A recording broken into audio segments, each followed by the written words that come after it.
Antusias masyarakat mengikuti senam sehat disabilitas PMPB Bangkit terus meningkat. Menjelang pelaksanaan pada Minggu 21 Juni mendatang, tiket peserta telah tersebar hingga 70% dari total kuota yang disediakan panitia.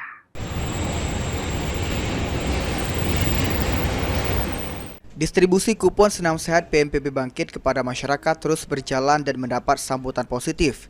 Hingga saat ini, 70% tiket telah tersebar dari target 10.000 peserta yang akan mengikuti kegiatan di pelataran Stadion Gelora Sriwijaya Jakabaring Sport City Palembang.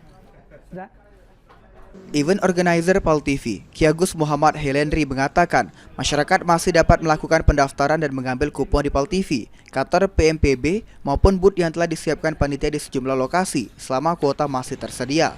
Peserta juga diwajibkan membawa fotokopi KTP serta mengikuti akun media sosial PMPB.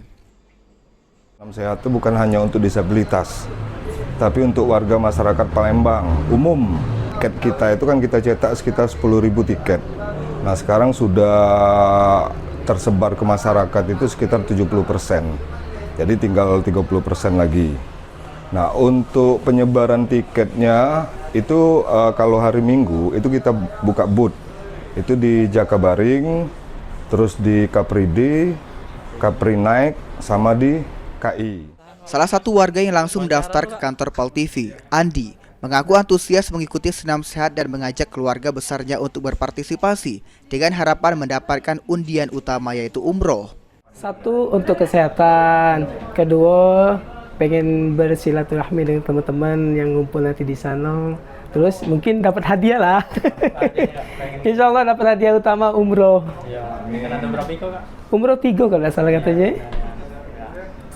Berarti ini nanti rame-rame gitu ya? Rame-rame, insya Allah kita keluarga nanti datang galau. Panitia telah menyiapkan berbagai door prize menarik, mulai dari 3 paket umroh, sepeda listrik, televisi, kulkas, dispenser, hingga berbagai hadiah elektronik lainnya. Selain itu, puluhan pelaku UMKM juga akan meramaikan kegiatan dengan beragam produk kuliner dan usaha lokal. Muhammad Aidil, Pal TV.